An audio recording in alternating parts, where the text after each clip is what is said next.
see this later. The intro question, because that's something important, always like just having just like opening sort of activities and checking in where people are, that kind of thing. Last week we did a weird one I've never done before. What's your favorite smell, right?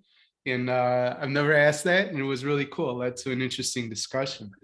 Today's question is, what's your favorite way?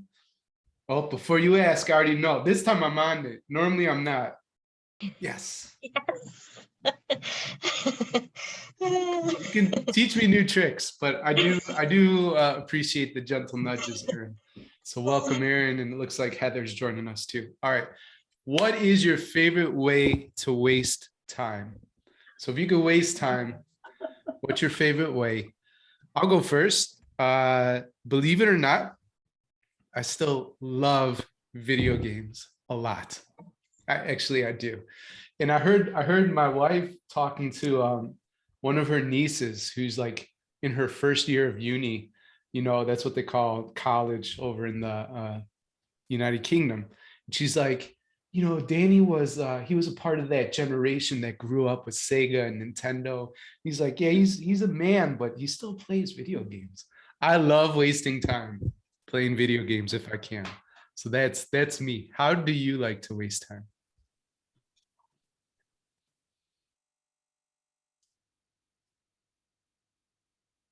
I'll say watching TV. Reruns. Reruns? Like Seinfeld or older than that? What's Big Bang Theory. Oh yeah, Big Bang Theory. That's great. Sheldon, right? Yeah. Yes.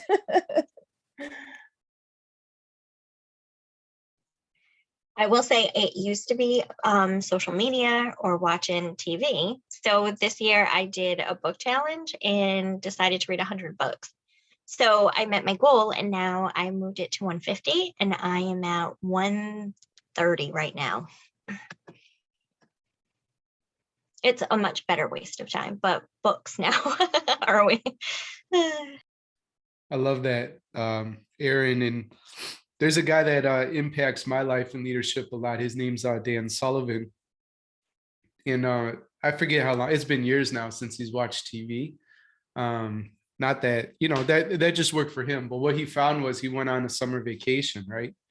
And they didn't have access to TV. And it was like 4 weeks. So he's like, I wonder how much longer, you know, I could keep this going. And he just never started watching TV again. So he's filled that time with books, meaningful conversations, and that kind of stuff. So good for you, Aaron.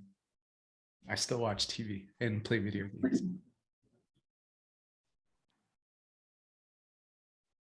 I would say the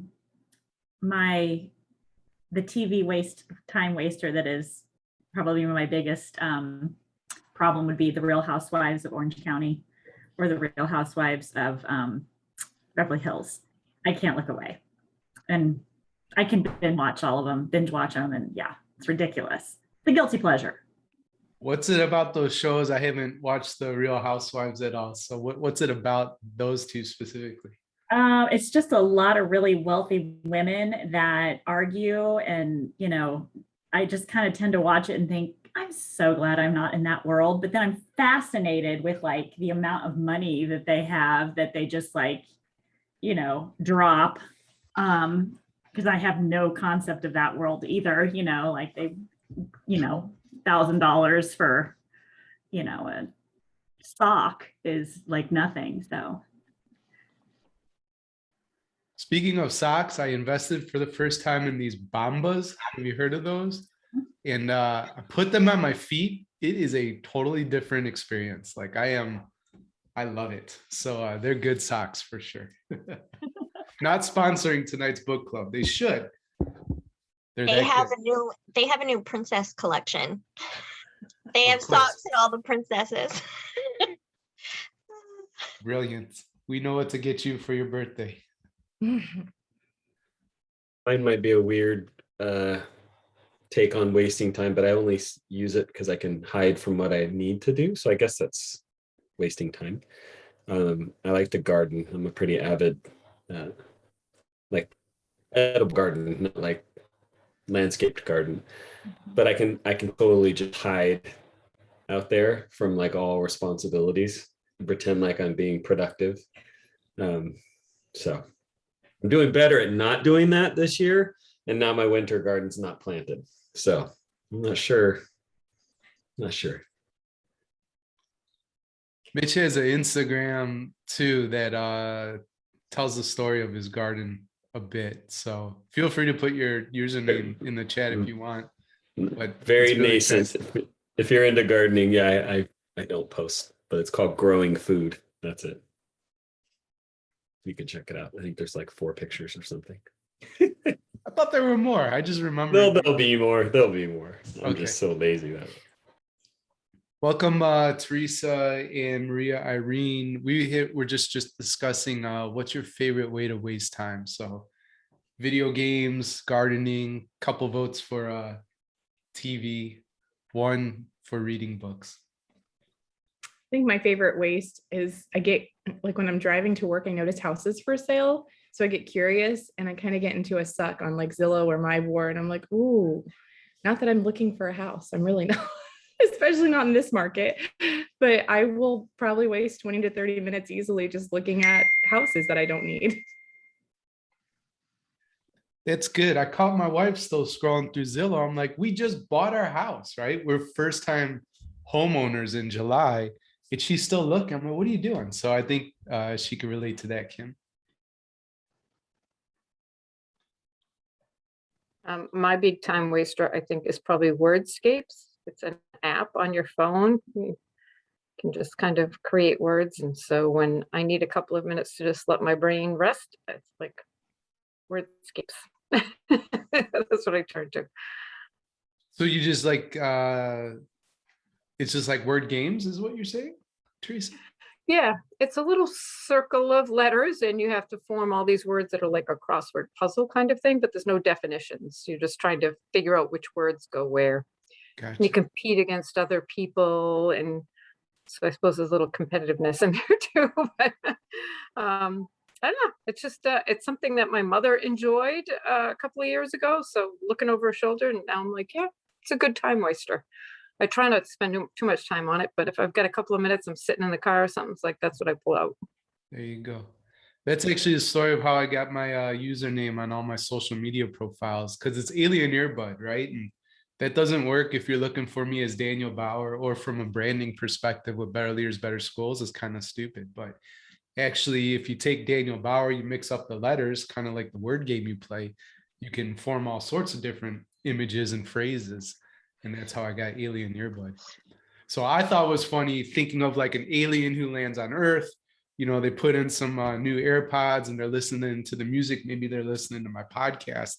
And my buddy Rick, who's like all into horror and he makes toys and, you know, he's very artistic. He told me he envisions Alien Earbud as a human, me, with aliens smashed into my ears. So, hey, people are creative.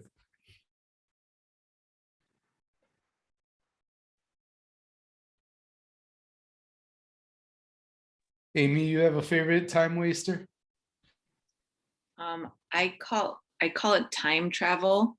I like to do Pinterest and categories, and then I bring it to school and show the kids. And that's really when I time travel, because if there's anyone that could help me waste time, it's the kids. When I need a lesson, we talk about something off topic. It's like, wow, we just time traveled 30 minutes. Okay. Yeah, I love Pinterest and teaching the kids how to use it. That's great. Thank you, Amy. Heather and Maria Irene, feel free to put your answer in the chat if you want. I'm not sure if you're around or not. All right, last week we did this too, which was just setting an intention. So curious, you know, for you tonight, how do you want to show up? What do you want to get? Like, what's your intention for being here? And just take 30 seconds to think, type, and hit enter. And I'll read those out as they come through in the chat. Teresa, you're lucky to have such awesome grandkids around. So attention divided is a good thing. Give them some word games. Daniel, Go ahead, Heather. sorry, I am here. I'm driving, so I have my camera turned off.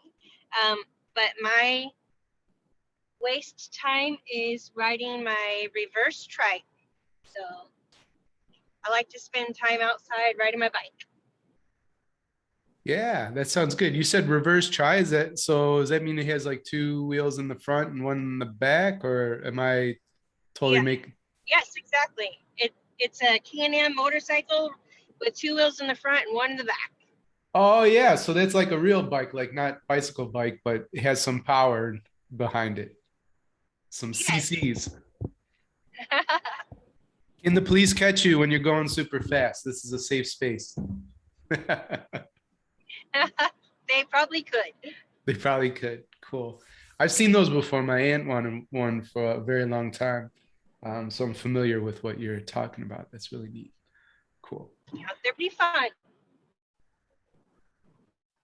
So in terms of intentions, where are you all at? Kim says, pick up one thing that might make me better tomorrow. Mitch, to learn from everyone. Awesome. Kristen, to be present and learn as much as I can. Talking, listening with a purpose. Thank you, Kristen. Teresa, working to be more authentic. That's great. We're going to touch on that today because the chapter 2 does an overview of the framework, but we're going to dig super deep into that next week for sure. Amy, becoming a leadership scientist versus a leadership judge. How about that? Growth mindset, curious problem solver. Oh, sorry, Brenda. Sorry about the issues. Why don't you try it? Well, you probably can't hear me. Maybe try logging out and back in.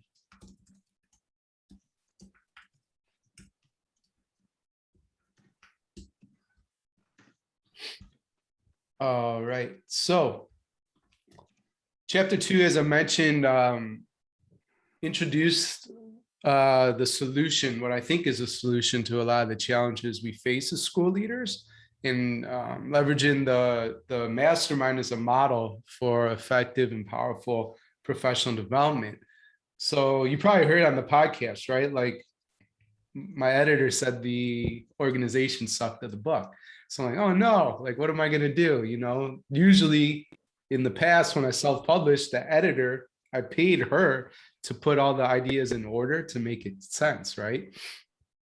And this time Ariel tells me that's your job, which was super scary, right? The imposter was raging. Like, I didn't know if I had what it took. Long story short, you know, stopped working as hard on the book, started getting out into nature with my puppy, taking long walks. And I thought, what is a framework of why the mastermind really works? And can I play around with this idea of the ABCs? Because hopefully that'd be memorable for educators. And after lots of different iterations, I landed on authenticity, belonging, and challenge. And I really do think that's what makes our community special. Not only did it resonate with me, but when I showed Ariel that and revised the entire book and packaged it in that order, she told me I nailed it. So I'm like, whoa, this is somebody who's hard to impress. And she's like, you did it. So I felt really good about that. So today I want to talk a little bit about authenticity. I know it did an overview of it in the book, and you might have saw the Mastermind Mindset Scorecard, which we might discuss a little bit later. But when it comes to authenticity, you know, that's built in my view by psychological safety, self-awareness, and being values driven. So I want to teach you a exercise. And this is kind of like the fun thing of just always learning, you know. One of my personal core values is what I call the sponge that scales. So listen to some podcast or some motivational speaker and that kind of thing. And his view was, if you're always learning and then teaching other people, you're not only increasing your value, right, as somebody who leads and supports others, but you're increasing the value you create for others too. And it's like this generous cycle. So I really like that idea. So anyways, I literally just learned this over the weekend, and you know, too bad didn't know it a year ago or whatever. I would have put it in the book. So what I want you to do, you're going to spend about, we'll start with 3 minutes and I'll check in, see if you need a few more. But I want you to make a list, okay? I want you to make a list. The title of the list is, I know I am being successful when. And I'll put that in the chat too. I know I am being successful when ... There's no right or wrong answers, okay? And list, maybe it's 3 things, maybe it's 10. My list is 15. There's no right or wrong. Like, I can't express that enough. And after 3 or 5 minutes doing your list, I'd love to have just a conversation and find out what landed on yours. To me, this is connecting with who we are, right? That's a component of self-awareness. And if I read from my list really quick, I know I'm being successful when I have freedom in my schedule, when I'm working on my just cause to connect, grow, and mentor every school leader who wants to level up. I know I'm successful when I'm learning, when I meditate, when I'm eating healthy, when I'm using leverage, the one action today that has a tremendous ripple effect for tomorrow. When I'm working on things that make me replaceable and free me up to do only what I can do in my zone of genius. When I avoid people that drain my energy, right? You've heard of energy vampires. Watch out for those folks. When I'm active, biking, hiking, and so on. When I'm connected with my wife, when I'm keeping up with friends, when I'm playing with Alba, my wonderful puppy, when I'm outside enjoying nature, when I laugh, and last one is just when I leave meetings for only in the afternoon. So that's it. That's my list. And I'm looking forward to what you put on yours. You could have camera on, you could have camera off. I'm gonna hit pause on the recording and I'm gonna start my timer for 3 minutes and check in with you then to see if you need more time or not. Any questions before we begin? It's pretty easy, right? Not so easy to do, but easy concept. Good luck. Recording in progress. So thank you for digging in for 5 minutes, but I think we're a small enough group that we could probably just pass the mic and go around and hear what's on people's lists. So pass the mic, by the way, as you pick who goes next. Okay. So Okay. I'm going to pick Teresa first because she's making an appearance while the grandkids are maybe doing something. So let's get in her list while we can.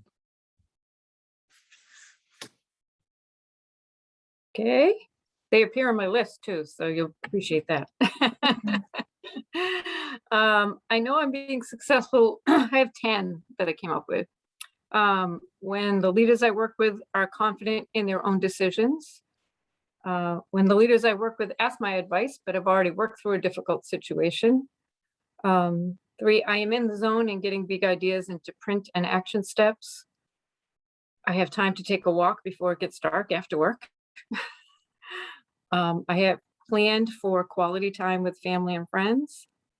I feel like the people in my work life can go forward independent from me. I get a good night's sleep. I can get a precious nap, which is very, very rare. When I can be focused only on the grandchild or grandchildren and nothing else. And last, when I can leaf through a magazine in the sun, I feel successful. That's brilliant. Thank you. I will pass the baton to Amy. Awesome. Thank you. I know I'm being successful when I'm connected to my purpose, remembering who I am, being of service to others, being a good listener, modeling mindfulness, admitting and learning from my mistakes, asking questions, being curious, practicing my daily self-care, routine, mantra, working out, eating healthy, checking in with my family and friends, building meaningful connections with like-minded people, and spending time in nature. And Erin, I'll pick you. Okay, mine are when I can organize my ideal week and stick to it, when I can learn something new, when I take time to recharge, when I invest in myself, when I add a brick to someone's foundation, when I create a memory with a family friend, when I work through a challenge, when I fail, when I'm well rested, when I eat healthy and I move, and when I see someone else get an aha moment. I will pick Mitch. Okay, thank you. I realized like as I was going through my list, it was starting to turn into like things that I want to be. So I'm not saying I've done all of these, but the first thing I wrote was when I have time. When I have more than enough time for my family. I have 2 daughters and a wife. When I don't miss the small things. When I help teachers that we work with become more effective and efficient. When I see a student begin to develop executive functions and therefore develop that sense of agency in their learning, that makes me feel very successful. When I run, when I worry less about the financial future and instead focus on the work that I'm lucky enough to be engaged in. When I give myself grace, and when I make a conscious effort to live in or with gratitude. That's my list. And I will pass the mic to Kristen. These are so great. I love listening to these. Okay, thank you. I said that I know I'm successful when I am in a flow of creativity, that I accomplish what I set out to do for the day, that I have downtime with my family, that I have added value to someone's day, that I'm being generous, I'm eating healthy, I'm being authentic, that I'm taking time to write or read, that when I am empowering somebody else, when I wake up early, when I'm consistent, when I'm building on my strengths, when I'm laughing, and when I am connecting with people that are better than me or that I admire and respect. I'll Okay. pass the mic to. Very good.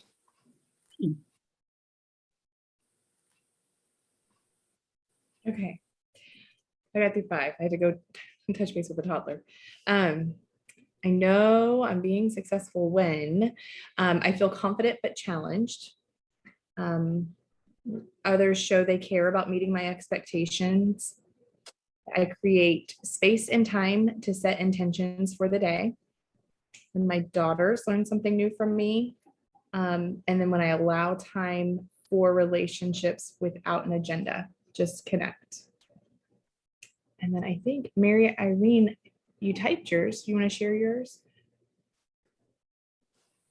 Yeah, Maria Irene, it's late for her. She's in Portugal, so I think it's Oh, or Brenda 12:30 in then. the morning. Oh But my goodness. we see her comments, and she's recently a recently retired teacher. So I love that she put in there when she gets calls from her old colleagues, right?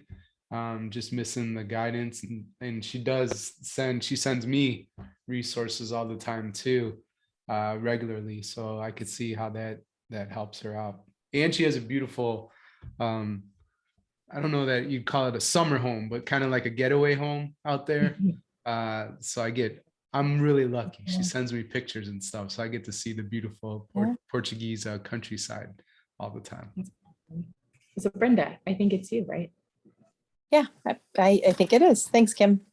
So I'm also retired too. So my list is, I know I'm successful when I write, when people gain knowledge from my work, when I'm laughing with my grandchildren, complete my daily devotions, share thoughts with my friends, when my steps say 10,000, when I see the brightness in the eyes of a child, when my blog receives a like, when a new follower joins my blog, as I open the mailbox to a handwritten card, a former parent reaches out for help, when I open the newspaper to see a former student achieving success, when I open my eyes excited about a new day, visit an old workplace and see other people who remember me, and date night with my husband.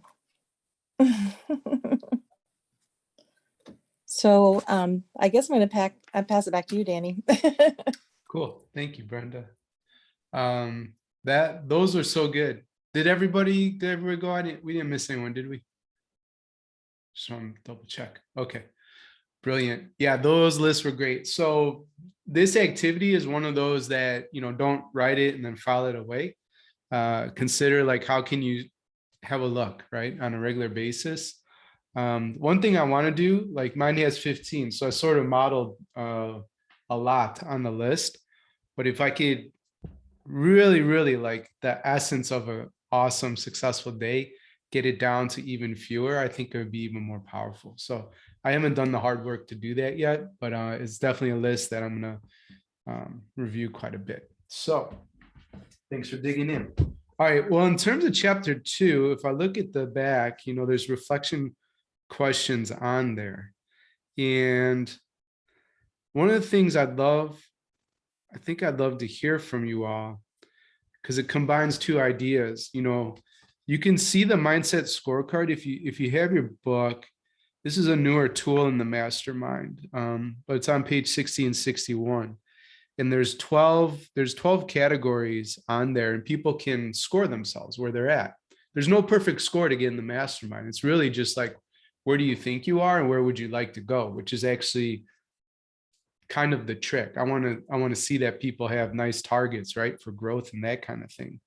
And I think the best feature too, in addition to those categories, there's a now and a next column at the end. So where are you currently in terms of generosity, for example, but where would you like to be? And the beautiful thing is that opens up then a nice conversation. So my hope is that we can use this more as a way to filter potential mastermind members, but also to serve, right? To see like where people are at and how we could serve them better within the mastermind, or a different context, point them somewhere else. The other part that's like in the reflection questions of chapter 2, I would love, so remember when I talked about, what did I say? What did I call it? The ripple effect or something. But leverage, right? You knock down the one domino and it does these other things. Part of my goal by showing this Mastermind Scorecard, I would love to see schools start adopting this for their staff, right? Or a department with their team. These are the categories that make up the best folks in our history department, or within our middle school. These are the kind of teachers that add the most value, thrive here. They're adored and respected by the community. And wouldn't that be a lot more meaningful than the basic traditional sort of interview? Like, what if it was grounded in this conversation? So with all that said, have you had a chance to look at the Mastermind Scorecard? Any quick reflections on that? And if you were to create one for your school or your team, what might make it on the list?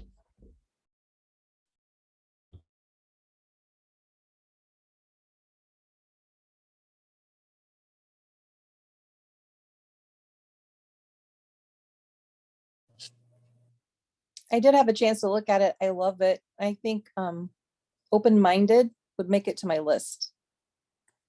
Definitely. Can you say a bit more about open-minded? We might have different definitions. Well, I think that the reason why it would make my list is because I do think that the name of my blog is Be the Solution Daily. And I think that you talk about that you need to be solution focused. And I think the whole thing about being open-minded is about looking at things and being solution focused. And I think when you're looking at things, especially I come from middle school, I was a middle school principal. And I think that sometimes we get so set into our own beliefs and our own thoughts that even though we can have a debate and think about that, there's one person who says it needs to be this way, we're so set in our own beliefs and our own thought process, we can't see the other trees for the forest, using your scenarios. Thanks, Brenda. Does that make sense? Yeah, definitely. So I did the principal success path with you with Justin. So we actually got this in that. So I've done that and given mine to Teresa already. So I really like how I liked the now and next. I like that there's an area for growth. It's not fixed. There's a way to kind of move in and out of these. And I do think depending on the day I take it or the day that I took it, if I took that again now, maybe it might be different. So it changes quickly. I think for our program, I think one thing I would add would be maybe grit or perseverance. I mean, it's a tough program. We have a tough group of kids. I mean, I think it speaks volumes that we have staff that stay with us for so long. So why do they stay with us for so long? They put up with a lot, they're in it to win it with these kids. So I think I would add that in there. I like that, because then if you add it to the scorecard, starts a conversation, people know what you need to be successful within your community.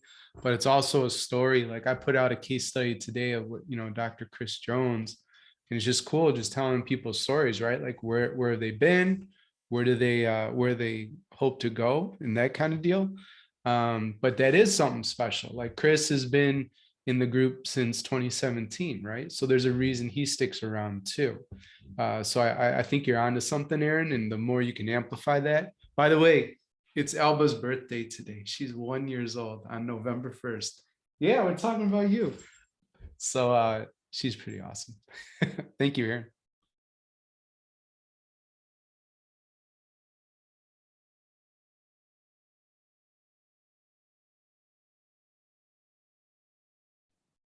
When I was looking at it more in depth today, it reminded me of the educator rubrics that we have in Massachusetts for educator evaluation. And I do a lot of leadership training and always just trying to convince people that it's okay to be it kind of like one of the lower levels in some areas. Like maybe you don't quite meet the description for a 7, 8, or 9, or 10, 11, 12, but you're approaching it and you're growing forward. So I was looking at it with that same lens for myself, because, I don't think the goal is to be all 12s all the way down, and I'm certainly not. So, but it reminded me of that practice of kind of looking and really trying to understand what the meaning of each of the descriptors is and where you might have opportunities for growth to move forward on the next step.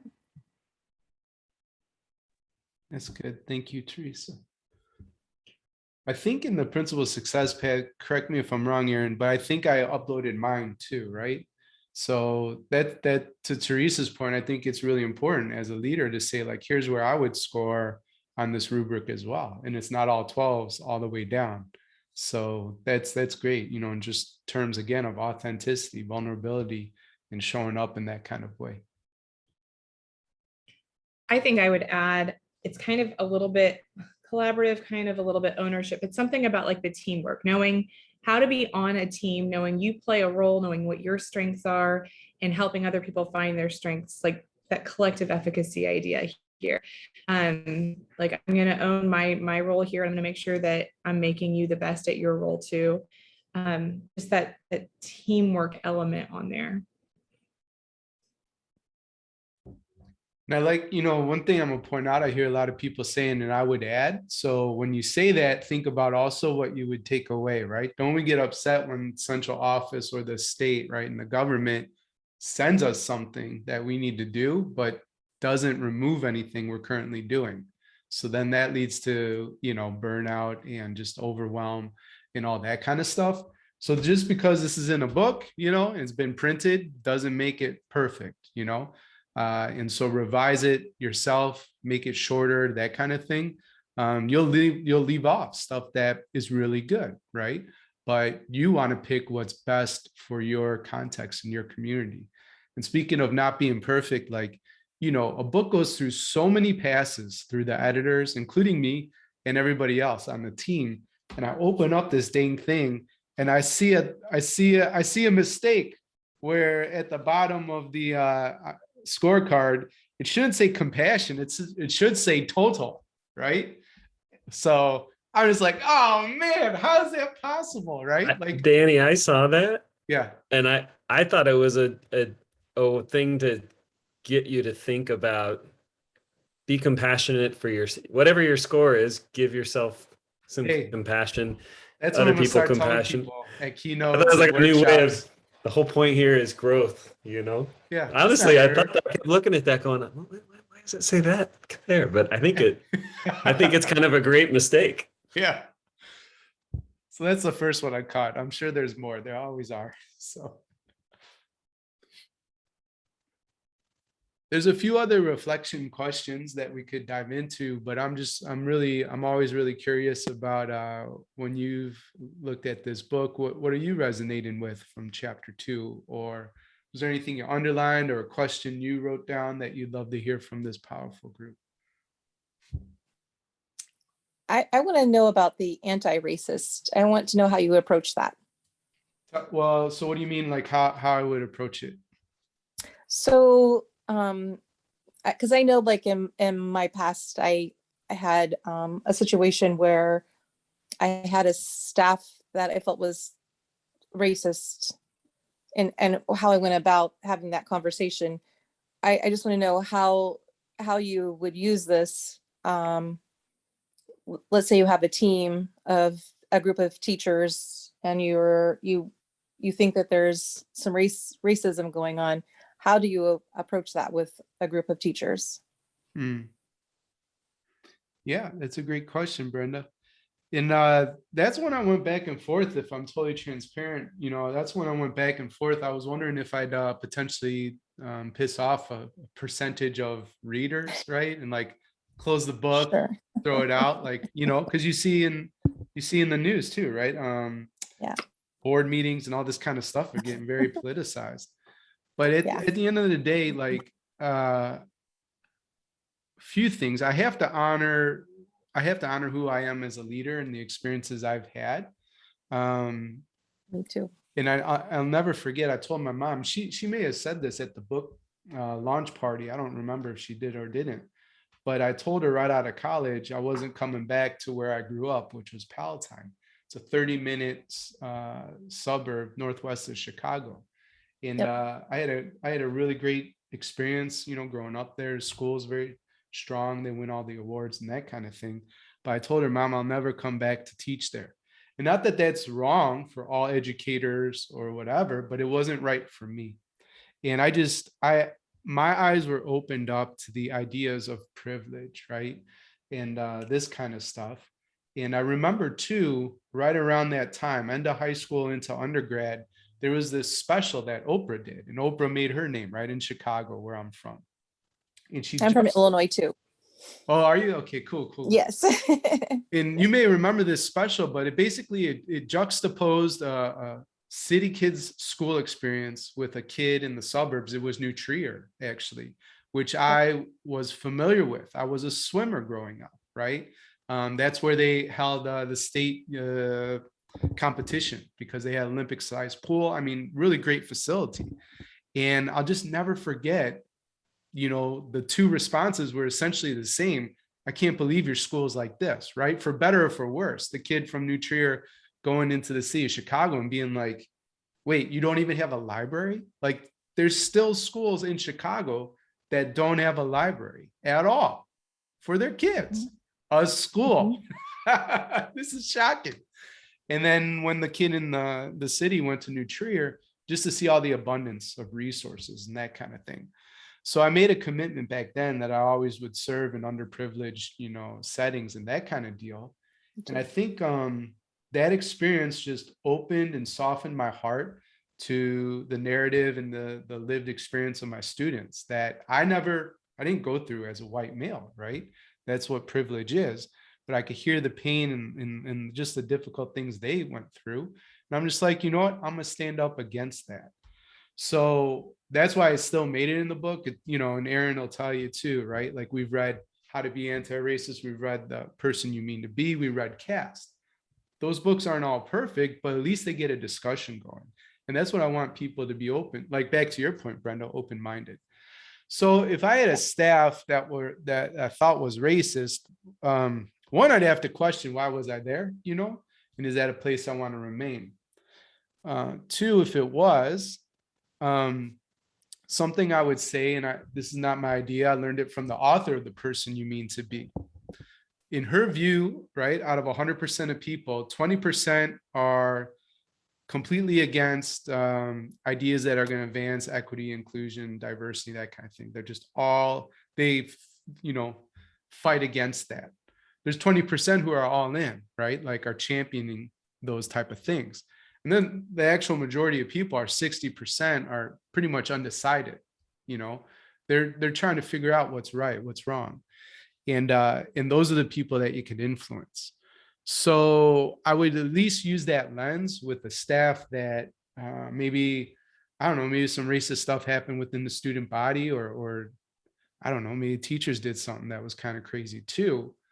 I would want to address it with that teacher, but I'd really be speaking to the majority, right? I'd want that 60% to understand what mattered, so that hopefully we could pull a few people to what I would call, the fighting the good fight, so to speak. So hopefully that helps. I think, again, transparently, the checklist could probably be improved, because nobody's going to pick the 0, 1, 2, 3 like I'm a racist. Nobody's going to pick that, Well, exactly. Because, the point, I'm not going to say that the staff was outright racist. I'm not going to make that point. What I'm saying is most people don't realize that they have biases. That's probably a better phrasing of the words. Yeah. And I think that it takes you a little bit of time to understand what your biases are. And, you have to go through some things to be able to understand that and see that for yourself. You definitely have to understand that. And it takes you having to have conversations, obviously, in non-threatening ways, and in ways that you can have those heart-to-heart conversations that you're not. I think I've heard a couple people say, not to have those confrontations and not to have those, or, I agree with you, having a different, like, you're racist, you are racist, 1, 2, 3, that's definitely who you are. And then going across, nobody's going to say that. If you put somebody and say that, they're going to be, calling somebody about you, you're going to lose your job. But, it's definitely, I picked that just because it is a hot topic right now. And I think that there's a lot of people who are, as principals, are going to need to, figure out how to deal with that. As Thank leaders. You, Brenda. Yeah, the idea of bias and being growth minded, that was an assertion that Dolly Chugg made in her book, The Person You Mean to Be, too. So I think that is a really great way to handle it. At the end of the day, the one thing I learned, and this is in the book Cast too, it's really hard to hate people you have a relationship with, right? And so that'd be the other thing, is like, how can I engineer experiences for my faculty to get to know their students at an even deeper level, right? So you have those home visits or tours through a community, that could be extremely powerful, because many times, right, our faculty doesn't necessarily represent the student population, nor do they really understand what it's like to live where some of the kids might live. And if they knew that, it might change a few things. And so, those are some other great things you can do as well. Yeah. Thank you. I actually have one more thing.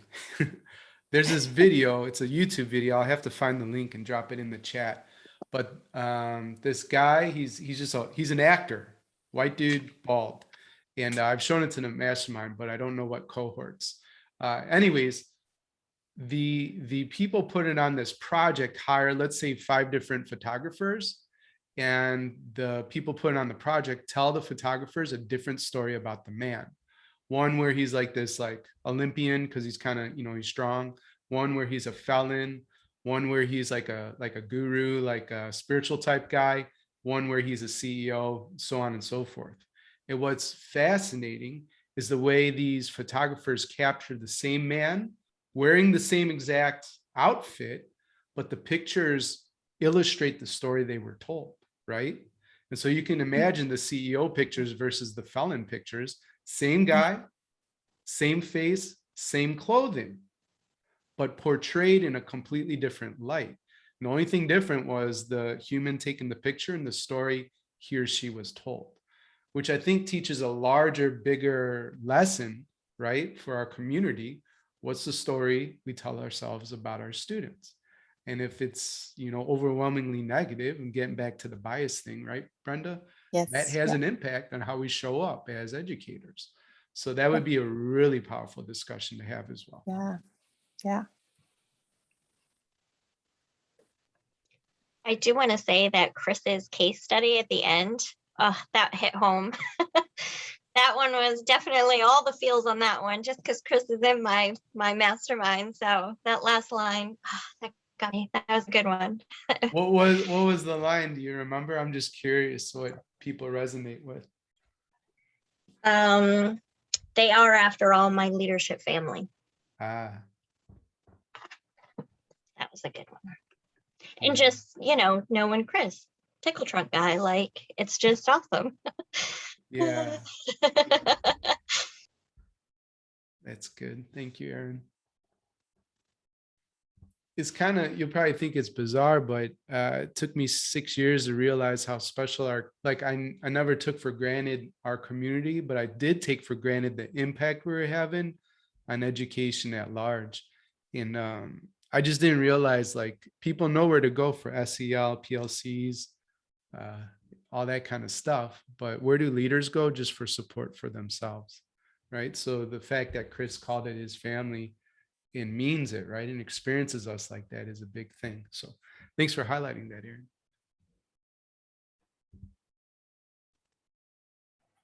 Erin. Dan, I was going to share something that I just underlined, which was under being collaborative, probably because we are Reed's Collaborative. That really resonated with me. But something that really struck home with me is that our members know that the smartest person in the room is the collective wisdom of the room itself. And it just really feels true to me every time I sit with other people. Everybody's so brilliant. Everybody's so well-spoken. Everybody is, just has wonderful, great ideas that I'm always better for having been part of some kind of collaborative group. Every time I leave, I'm like, wow, these people are awesome. So that's the part that really stuck with me. And I tagged that in the page because I want to share that with my leadership team too.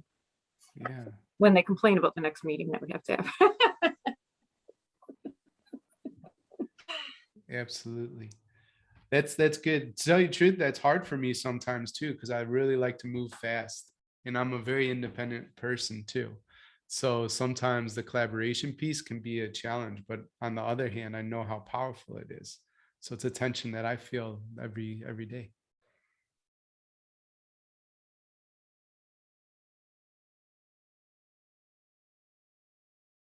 It's getting close to last call. If there's any other quotes or questions or things you want to highlight. Kim knew who I was waving to.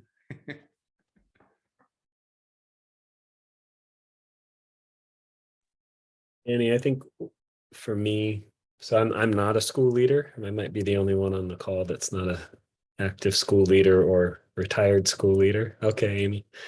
I'm a high school teacher, and anytime I get to interact with Danny, which is constantly, good fortune I have.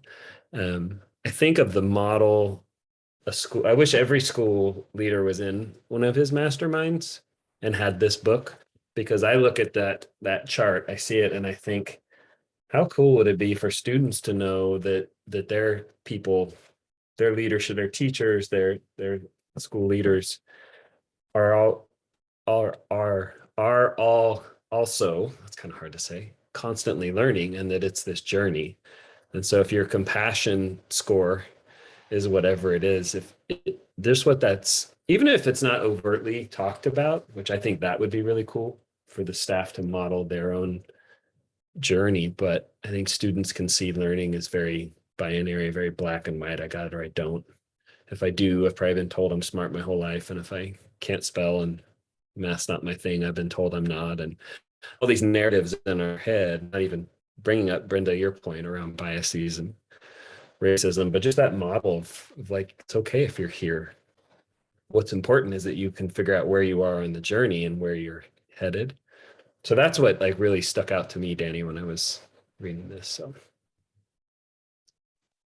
Brilliant. Thanks, Mitch. Go ahead, Amy. Yeah, that kind of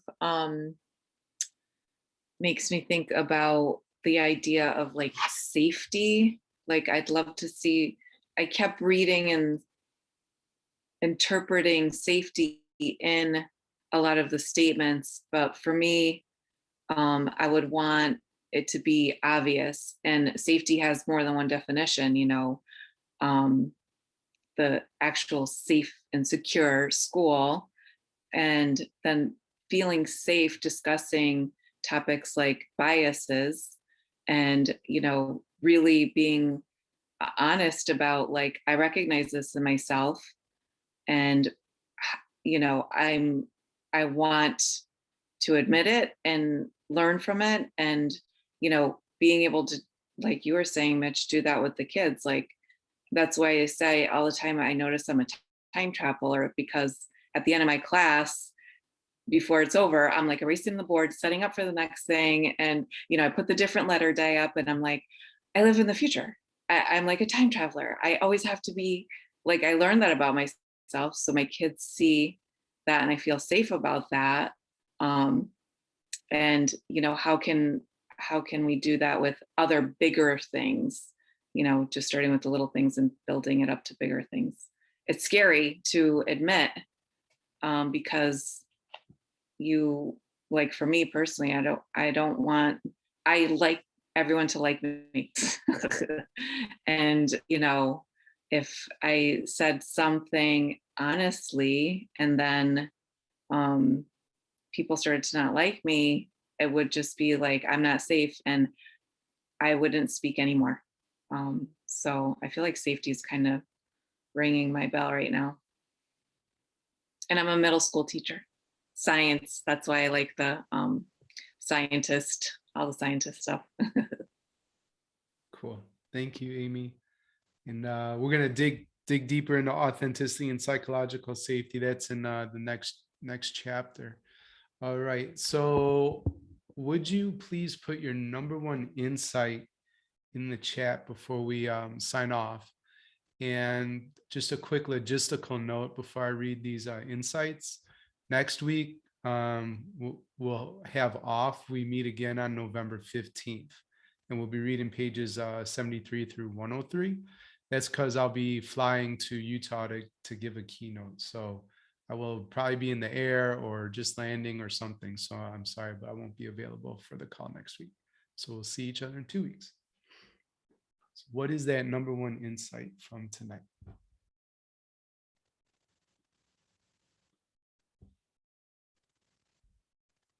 Mitch with perspective. It's good. Thanks, buddy.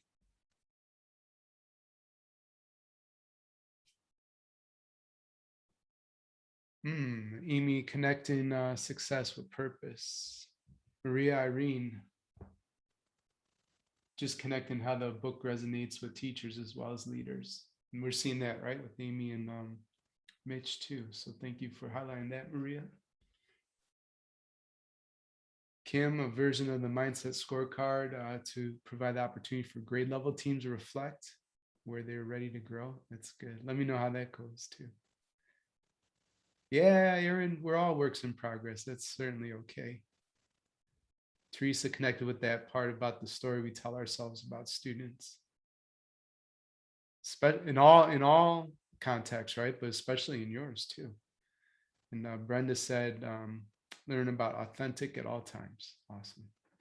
Thank you so much, for your time. I do not take that for granted. That's more powerful than even sharing resources, right? Like financial resources. Time, that's like the most important one. So it really means a lot. You took some time to spend with this crazy group of leaders tonight. So thank you, and see you all in about 2 weeks. Bye for now. Thanks, Danny. See ya. See you. I thank you. Thank you.